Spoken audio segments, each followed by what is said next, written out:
Bismillahirrahmanirrahim. Assalamu alaikum class. Class today we will discuss about our new chapter the cell. Smart syllabus के मुताबिक cell जो है cell वाला जो chapter है वो प्लाज्मा मेम्ब्रेन से स्टार्ट हो रहा है। देन हम सेल वाले चैप्टर को आज शुरू करेंगे और जितने भी ऑर्गेनेलिज पढ़ेंगे सेल के और स्ट्रक्चर्स पढ़ेंगे उसको हम जब भी आपके कॉलेजेस ओपन होंगे उस वक्त एक ब्रीफ टेस्ट लिया जाएगा चेक करने के लिए और जो असाइनमेंट्स इधर मैं दूंगा आपने वो असाइनमेंट वाले रजिस्टर के ऊपर आपने उसे राइट ऑन कर लेनी है और देन वो भी चेक होगी। So let's start the cell. इस चैप्टर के इंट्रोडक्शन के अंदर शुरू करने से पहले आपको पता होना चाहिए कि एक सेल को सेल कब कहेंगे, उसके अंदर क्या चीजें होंगी कि उसको हम सेल कहेंगे। नंबर वन, उसके पास न्यूक्लियस का होना जरूरी है। नंबर टू, न्यूक्लियस के बाद उसके पास साइटोप्लाज्म।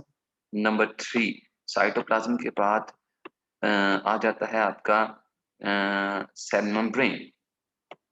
ये तीन चीजों का होना जरूरी है।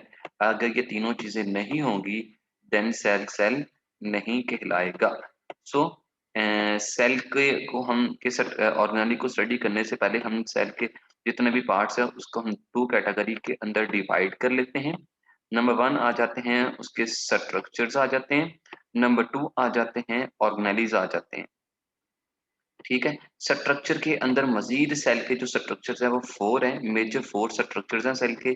ठीक है, जिसमें आ जाती है आपकी सेल मेम्ब्रेन आ जाती है, फिर आ जाती है in case of and plants के अंदर और प्लांट लाइक प्रोटिस्ट के अंदर सेल वाल आ जाती है। नंबर थ्री के ऊपर आ जाता है साइटोप्लाज्म आ जाता है।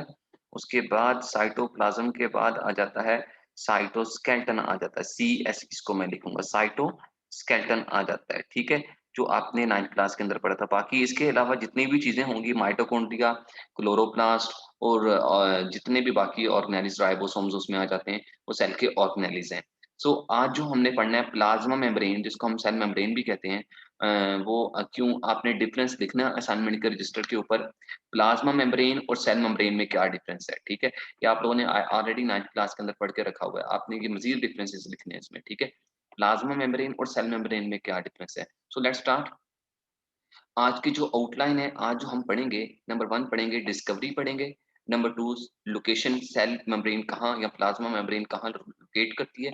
नंबर थ्री केमिकल कंपोजिशन पढ़ेंगे। नंबर फोर उसके स्ट्रक्चर्स में हम दो मॉडल देखेंगे और वन बाय वन देखेंगे इन मॉडल्स को किसने डिस्कवर किया था। एक मॉडल्स तो बहुत सारे पेश किए गए थे लेकिन ये दो ज्यादा डिस्कस किए जाते हैं। एक इनमें सैंडविच मॉडल भी है लेकिन आप उसको ना देखें, लेकिन जो आपकी बुक के ऊपर है वो दो ही हैं। वो कौन कौन से, unit membrane model, number two जो है वो आपका फ्लूइड मोज़ेक मॉडल। उसके बाद फंक्शन जो कि very very important long answer भी है। इस दफा जो पेपर में आया था शॉर्ट आंसर वो आया था फ्लूइड यूनिट मेम्ब्रेन मॉडल क्या। ठीक है, और साथ फंक्शंस जो है वो आपके very very important long answer है। प्लाज्मा मेम्ब्रेन के फंक्शंस अलग लॉन्ग लॉन्ग आता है। सो डिस्कवरी डेविसन एंड रॉबर्टसन जिसने यूनिट मेम्ब्रेन मॉडल को डिस्कवर किया था। सो ये क्या, ये उसकी पिक्चर्स भी दिखाई गई है। सो प्लाज्मा मेम्ब्रेन कहाँ लोकेट करती है। प्लाज्मा मेम्ब्रेन जो है या सेल मेम्ब्रेन जो है वो आउटर मोस्ट बाउंड्री है सेल्स की। एनिमल्स के अंदर तो ये आउटर मोस्ट बाउंड्री होगी। ठीक है, एनिमल है ये उसका, एनिमल्स का सेल है ये उसका न्यूक्लियस है, ये उसकी आउटर मोस्ट बाउंड्री होगी जिसको हमने प्लाज्मा मेम्ब्रेन कह दिया या फिर सेल मेम्ब्रेन कह दिया। लेकिन इन केस ऑफ प्लांट सबसे बाहर जो होती है प्लांट के सेल्स के अंदर सेल वाल होती है। उसके बाद क्या आ जाती है, सेल मेम्ब्रेन आ जाती है। देन उसके सेंटर में क्या आ जाता है, एक लार्ज वैक्यूल आ जाता है और साइड पे क्या आता है, बड़ा न्यूक्लियस आता है। ये उसकी सेल वाल होगी।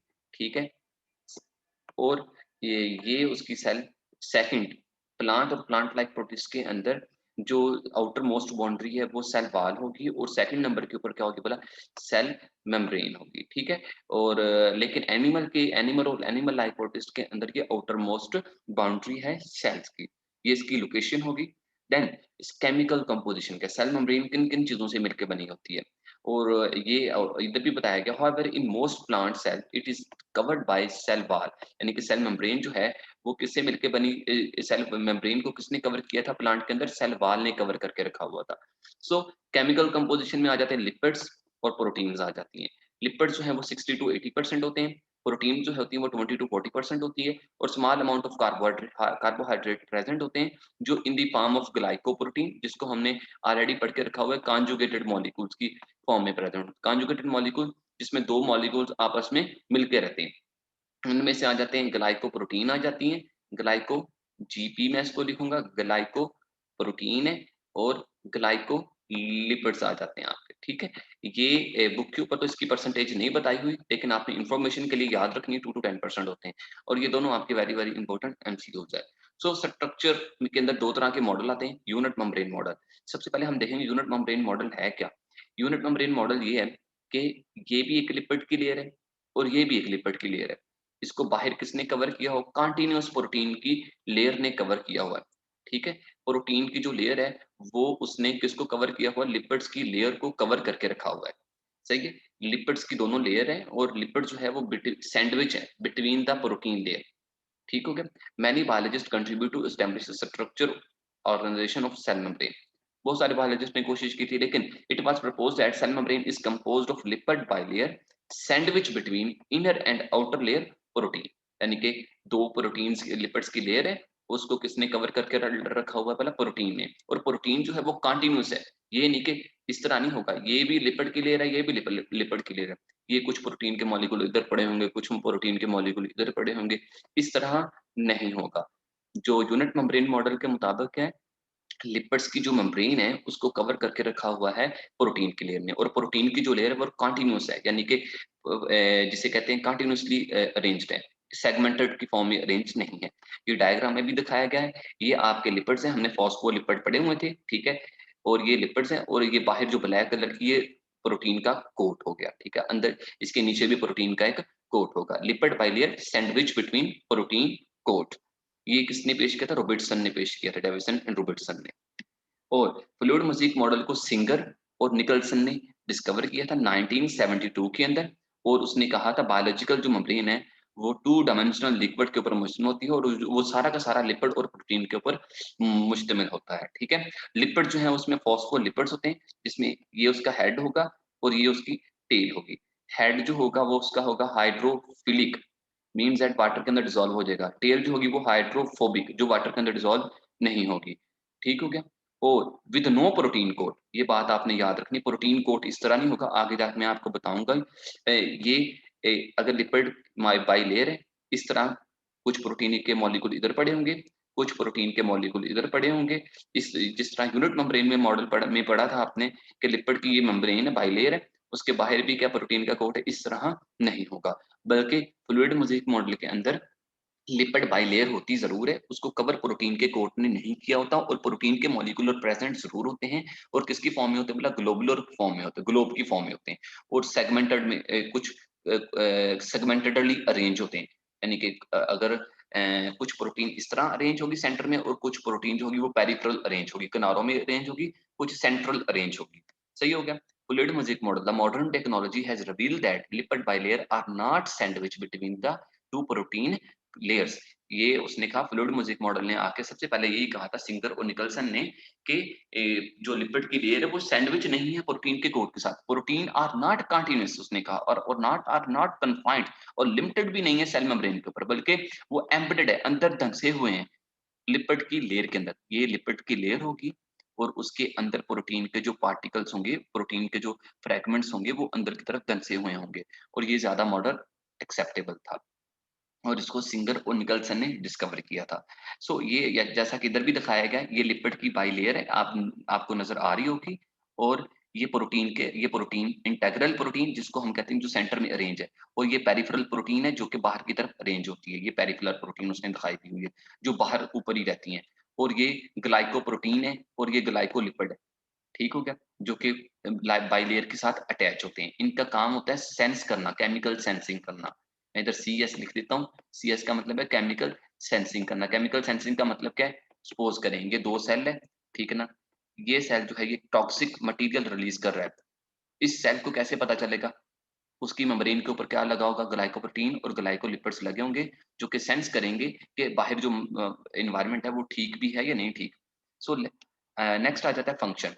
फंक्शन में आ जाते हैं, फंक्शन में सबसे पहले हम देखेंगे सेमी परमेबल मेम्ब्रेन के तौर पे भी काम करती है, सेमी परमेबल का मतलब कि कुछ चीज़ों को अंदर जाने की इजाज़त देगी और कुछ चीज़ों को बाहर रोक के रखेगी, फेंस करके रखेगी। आपकी 9th क्लास की बुक में लिखा होता है वर्ड फेंसिंग। फेंसिंग का मतलब क्या होता है? रोक के रखना। और बैरियर है बिटवीन साइटोप्लाज्म और एनवायरनमेंट। ज़ाहिर बात है, ये सेल मेम्ब्रेन है, ये उसके अंदर सारा लिक्विड है, ठीक है? और ये बाहर उसका एनवायरनमेंट है, बैरियर के तौर पे काम कर रही है। और इसके अंदर पोर्स होते हैं, जिसके थ्रू वो चीज़ों को खाती भी है, सेल सेल खाता भी है और सेल पीता भी है, ठीक है? और सेल मेम्ब्रेन जो है ज़ाहिर बात है शेप तो प्रोवाइड करके देगी। और नर्व इम्पल्स की ट्रांसमिशन यानी एक न्यूरॉन ये, एक न्यूरॉन ये। इस न्यूरॉन ने अपना मैसेज जो दूसरे न्यूरॉन को किसके थ्रू पहुँचाएगा? नर्व सेल मेम्ब्रेन के थ्रू पहुँचाएगा। और पोर्स की बात हम कर रहे थे, cell membrane also contain charged pores होते हैं, जिसके थ्रू मटेरियल जो होता है वो सेल्स के अंदर जाता है एक्टिव और पैसिव ट्रांसपोर्ट के थ्रू। ये आगे जाके हम देखेंगे एक्टिव और पैसिव ट्रांसपोर्ट है क्या, ठीक है? एक्टिव का मतलब है चीज़ों का लो से हाई की तरफ मूव करना, और पैसिव इसके उल्ट कर दो, चीज़ों का हाई से लो की तरफ मूव करना। मुझे बताओ किसमें एनर्जी लगेगी? जिसमें हाई से लो की तरफ चीज़ें लो से हाई की तरफ जिसमें चीज़ें जा रही है, वो एक्टिव ट्रांसपोर्ट कहलाएगी। और ये वाली ट्रांसपोर्ट जो है ये पैसिव ट्रांसपोर्ट कहलाएगी। इसमें एनर्जी लगेगी, देनी पड़ेगी, और इसमें एनर्जी नहीं देनी पड़ेगी। सो आप देख रहे होंगे ये मटेरियल्स हैं, आयन चैनल है, प्रोटीन के चैनल है, और ये भी प्रोटीन के चैनल है, पोर्स हैं, इसमें सुराख हैं, जिसके थ्रू पार्टिकल जो है वो सेल मेम्ब्रेन के अंदर गुजर रहे हैं। सो सेमी परमेबल का मेम्ब्रेन हमने ये बात पढ़ी थी कि कुछ चीज़ों को अपने अंदर से जाने की इजाज़त देगी और कुछ चीज़ों को रोक के रखेगी, ठीक है ना? ऐसी चीज़ें जो स्मॉल होती हैं और न्यूट्रल होती हैं, वो सेल मेम्ब्रेन में से आसानी से गुज़र जाती हैं, और वो डिफ्यूजन के थ्रू ही गुज़र जाती हैं, ठीक हो गया? अच्छा, और जो लार्ज पार्टिकल्स होते हैं और चार्ज्ड पार्टिकल जिनके ऊपर पॉज़िटिव या नेगेटिव चार्ज होगा, वो सेल मेम्ब्रेन में से आसानी से नहीं गुज़रेंगे। उनको गुज़ारने के लिए सेल मेम्ब्रेन के पास स्पेशल बसें पड़ी होंगी, जिसका नाम हम प्रोटीन रखते हैं, कैरियर प्रोटीन रखते हैं, ट्रांसपोर्ट प्रोटीन रखते हैं, ठीक है? जो कि ट्रांसपोर्ट करती हैं चार्ज पार्टिकल्स को और लार्ज पार्टिकल्स को ट्रांसपोर्ट करती है। क्यों करती है? क्योंकि ये सेल मेम्ब्रेन में से आसानी से गुज़र नहीं सकते। सो डिफ्यूजन हाई से किसी चीज़ का, ये एक सेल है, उसमें ये वाटर का मॉलिक्यूल है जो ज़्यादा है, और इस सेल में वाटर के मॉलिक्यूल के कम है, तो हाई से लो की तरफ मूव करना क्या है? डिफ्यूजन कहलाता है। और ये फैसिलिटेटेड डिफ्यूजन है। फैसिलिटेटेड डिफ्यूजन में भी चीज़ें हाई से लो की तरफ जाएँगी, लेकिन किसके थ्रू जाएँगी भला? Through special type of protein, ठीक है? जिसको हम कहते हैं कैरियर प्रोटीन, चैनल प्रोटीन कहते हैं। क्या कहते हैं बोला? चैनल प्रोटीन कहते हैं, ठीक है? प्रोटीन के थ्रू जाएगी, इधर लिखा है यूज़ अ प्रोटीन, इसको हम फैसिलिटेटेड डिफ्यूजन कहते हैं। फैसिलिटेटेड डिफ्यूजन में सपोज़ करें ये वाटर है, वाटर की बाहर कंसंट्रेशन ज़्यादा है और अंदर क्या बोला? लो है। चीज़ें हाई से लो की तरफ जा रही हैं, लेकिन थ्रू चैनल प्रोटीन या कैरियर प्रोटीन के थ्रू जा रही है, ठीक हो गया? अच्छा, एक्टिव ट्रांसपोर्ट में क्या होगा? चीज़ें ये लो है, इधर ये एक सेल है जिसमें वाटर लो है और इधर वाटर ज़्यादा सपोज़ करें, ठीक है ना? और जाएँगी चीज़ें लो से हाई की तरफ जाएँगी, लेकिन किसको इस्तेमाल करके? एटीपी को इस्तेमाल करके, ठीक हो गया? ये होगी आपकी एक्टिव ट्रांसपोर्ट। एक्टिव का मतलब होता है एक्टिवली काम करना, एनर्जी को लगा के कोई ना कोई चीज़ करना, सही है? आगे कंपैरिज़न आ गया। कंपैरिज़न में क्या है? डिफ्यूजन हाई हाई से लो, और इसमें भी क्या है? फैसिलिटेटेड डिफ्यूजन में हाई से लो, लेकिन इन दोनों में फ़र्क क्या है? इधर ट्रांसपोर्ट प्रोटीन नहीं है, इधर ट्रांसपोर्ट प्रोटीन है, लगी हुई है, और इसमें एनर्जी नहीं लगानी पड़ेगी। क्यों नहीं लगानी पड़ेगी फैसिलिटेटेड डिफ्यूजन में? क्योंकि ये मूवमेंट जो मॉलिक्यूल्स की हो रही है वो हाई से लो की तरफ हो रही है। सही, इन दोनों को हम पैसिव ट्रांसपोर्ट कहते हैं। क्यों कहते हैं? क्योंकि इसमें no energy need. Passive transport को पैसिव ट्रांसपोर्ट क्यों कहते हैं? क्योंकि इसमें नो एनर्जी नीड, एनर्जी की ज़रूरत नहीं होती। लेकिन एक्टिव ट्रांसपोर्ट में क्या होगा? मॉलिक्यूल्स की जो मूवमेंट होगी वो लो से हाई की तरफ होगी, ठीक है? और क्या लगानी पड़ेगी? एटीपी कंज़्यूम करवानी पड़ेगी, दैट इज़ एक्टिव ट्रांसपोर्ट। ठीक हो गया? सो एंडो और एक्सोसाइटोसिस क्या है? जब सेल कोई चीज़ खाएगा अपनी बॉडी के अंदर, सेल अपनी सेल्स के अंदर लेके जाएगा, दैट इज़ एंडोसाइटोसिस, ठीक है? ये एंडोसाइटोसिस है। और ये क्या बोला? एक्सोसाइटोसिस है, जिसमें सेल चीज़ों को, वेस्ट मटीरियल को बाहर फेंक रहा है। ठीक हो गया? अच्छा, दूसरी चीज़, अगर ये होगा लिक्विड तो उसको हम कहेंगे पाइनोसाइटोसिस। क्या कहेंगे बोला? पाइनोसाइटोसिस। अगर ये होगा सॉलिड मटीरियल तो उसको हम कहेंगे फैगोसाइटोसिस। मैं इधर पीएच लिख देता हूँ। पीएच फैगोसाइटोसिस, पीआई पाइनोसाइटोसिस, ठीक है? और एक क्वेश्चन है असाइनमेंट में, आपने ये भी लिखा है, फैगोसाइटोसिस जो है वो सिर्फ एनिमल सेल्स के अंदर होती है। क्यों? फैगोसाइटोसिस जो है वो सिर्फ एनिमल्स के सेल्स के अंदर होती है। क्यों होती है? ये आपका असाइनमेंट का क्वेश्चन है। ठीक हो गया? और next, transmission of nerve impulse. Cell membrane जो है वो ट्रांसमिट करती है नर्व इम्पल्स को एक पार्ट के बॉडी के दूसरे पार्ट की तरफ। सही है? ये ट्रांसमिशन ऑफ नर्व इम्पल्स का मतलब क्या है कि आपने किसी गर्म चीज़ को हाथ लगाया, गर्म चीज़ को हाथ लगाने के बाद आप फ़ौरन पीछे हटा लेते हो। वो हाथ का पीछे हटना जो है, वो बस किसी की बदौलत हो रहा है, वो सेल मेम्ब्रेन की बदौलत हो रहा है। ठीक है? सो आज के लिए इतना ही था। सेल प्लाज्मा मेम्ब्रेन हमने पढ़ लिया। आपकी 2 असाइनमेंट है। एक आपने बताना है फेगोसाइटोसिस जो है वो एनिमल सेल्स के अंदर ही क्यों होती है। दूसरा आपने डिफरेंसेस लिखने हैं यूनिट मेम्ब्रेन और फ्लूइड मोज़ेक मॉडल में डिफरेंसेस लिखना है। और तीसरी असाइनमेंट आप लोगों ने मैंने आपको पीछे बताई है, वो आपने राइट डाउन कर लेनी है। ठीक है? और दूसरा आपने एक और डिफरेंस लिखना है, चैनल और कैरियर प्रोटीन में क्या डिफरेंस है। सो होपफुली आपको समझ आ गई होगी। अगर नहीं समझ आई, प्लीज़ कमेंट करके लाज़मी पूछना है। और ताकि आपका ये वाला जो पार्ट है वो फुली कवर्ड हो जाए। ओके, अल्लाह हाफ़िज़। Thank you so much.